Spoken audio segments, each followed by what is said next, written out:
प्राचीन समय की बात है, जब पृथ्वी पर अधर्म और अन्याय का अंधकार गहराने लगा था। तब देवताओं ने मां दुर्गा का आह्वान किया। मां ने जब अवतार लिया तो उनके मुख से निकला पहला वाक्य था, समय सबसे बड़ा धन है। यह वाक्य केवल शब्द नहीं था, बल्कि एक चेतावनी थी उन सभी के लिए जो जीवन के अमूल्य क्षणों को व्यर्थ समझकर खो देते हैं।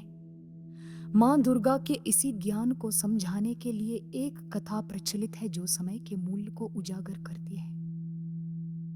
हिमालय पर्वत के समीप स्थित एक छोटे से गांव में एक संत रहते थे जिनका नाम व्रतगुरु था।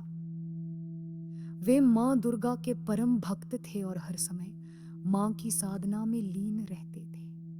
एक दिन मां दुर्गा ने संत के ध्यान से प्रसन्न होकर उन्हें दर्शन दिए और कहा, वत्स, तुम्हारी साधना से मैं प्रसन्न हूं, वर मांगो। संत ने हाथ जोड़कर कहा, माता, मुझे ऐसा ज्ञान दो जिससे मैं संसार के लोगों को समय का मूल्य समझा सकूं। मां मुस्कुराई और कहा, तुम्हें एक दिव्य दृष्टि प्रदान करती हूं जिससे तुम देख सकोगे कि लोग अपने समय का उपयोग कैसे करते हैं। लेकिन ध्यान रहे, यह दृष्टि तुम्हें तभी लाभ देगी जब तुम स्वयं समय का आदर करोगे। संत ने मां की बात स्वीकार की और उसी दिन से उन्होंने कहा वालों को समय के महत्व की कहानियां सुनानी शुरू की। लेकिन कुछ लोग उनकी बातों को समझते थे और कुछ उन्हें टाल देते थे। तभी गांव के दक्षिण में रहने वाला एक युवक रुद्र था जो बहुत शक्तिशाली था,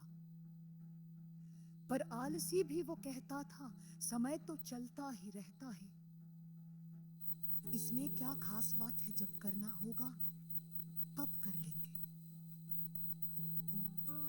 मां दुर्गा ने ये सब देखा और एक दिन रुद्र के स्वप्न में प्रकट हुई।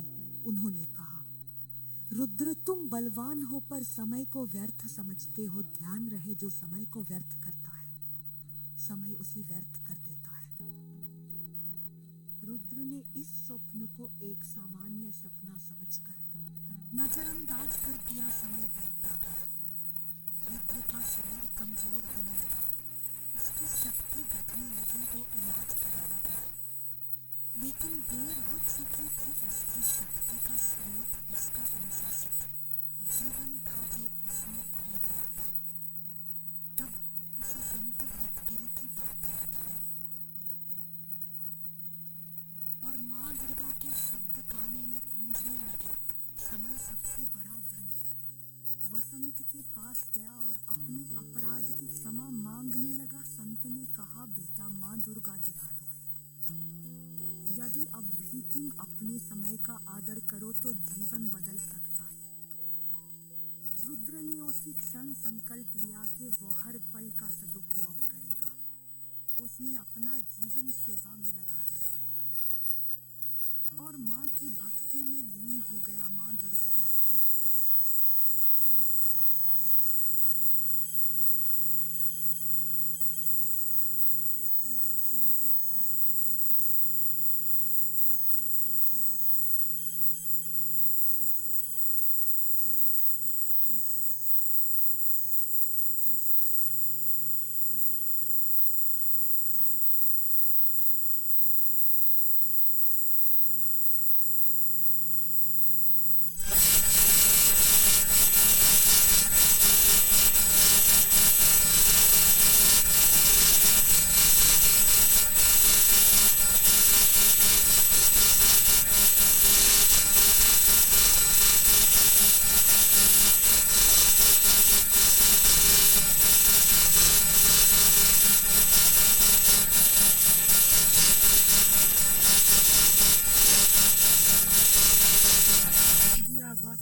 ना भी कहा, जब शक्ति समय के साथ चलता है तो वो सृष्टि की गति को पनपने लगता है। जब वो समय को व्यर्थ करता है तो वक्त अपनी अस्तित्व को खो देता है।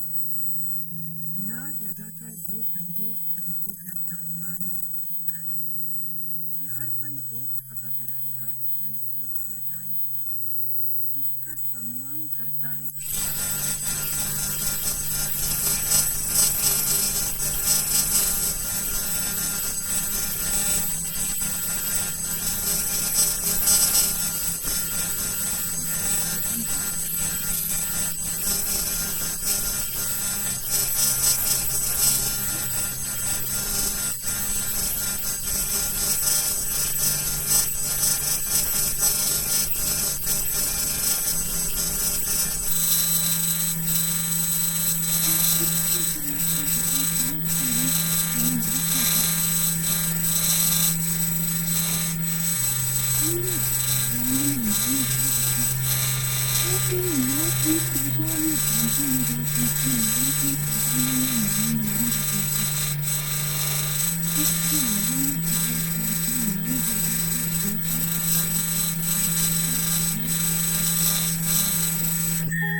वाशाखा ने माँ से प्रार्थना की, माँ मुझे दिशा दिखा।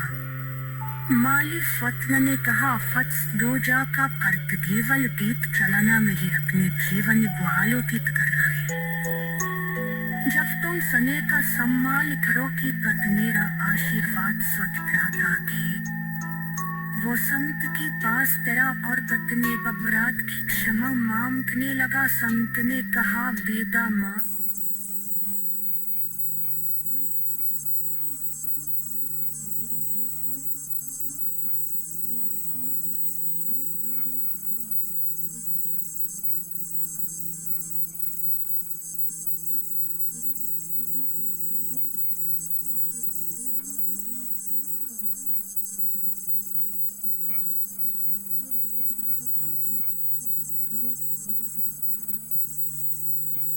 साधु क्यों किया अपवाद?